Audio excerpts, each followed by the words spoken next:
બોખીરાવાડી વિસ્તારના લોકો દ્વારા પીજીવીસીએલની ઓફિસમાં લાઇટ પૂરતી ન મળતી હોવાની રજૂઆત થઈ। બોખીરાવાડી વિસ્તારના લોકો દ્વારા પીજીવીસીએલની ઓફિસમાં લાઇટ પૂરતી ન મળતી હોવાની રજૂઆત થઈ છે।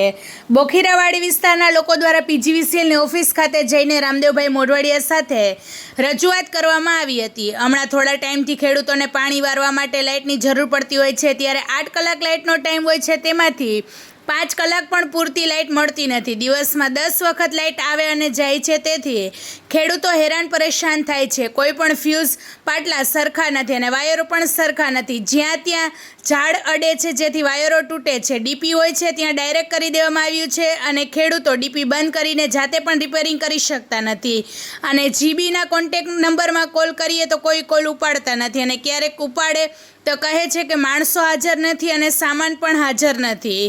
આ બાબતે બધા લોકો સાથે મળીને રજૂઆત કરી હતી અને સાહેબે જવાબમાં કહ્યું હતું કે કાલ માણસોને મોકલી જોડાવી લઉં છું અને દિવાળી પછી વાયર બદલી આપશું। રિપોર્ટર સિદ્ધાર્થ બુદ્ધદેવ, પોરબંદર। વધુ સમાચાર જોવા માટે અમારી યુટ્યુબ ચેનલને સબસ્ક્રાઈબ કરો અને અમારા ફેસબુક પેજ અને ઇન્સ્ટાગ્રામ પેજને ફોલો કરો।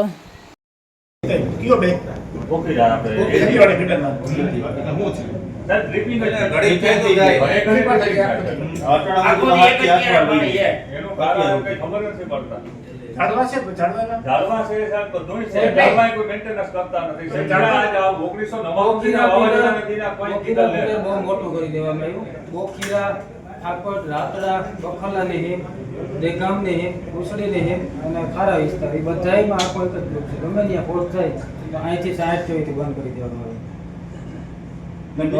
વિસ્તારમાં તો ફોર્ટ ગમે ત્યાં સારો નથી। દિવસમાં 8 થી 10 ફોર્ટ થાય તો 8 થી 10 વખત આ ફીડર અલગ અલગ કરવામાં આવે ને તો આ પ્રશ્ન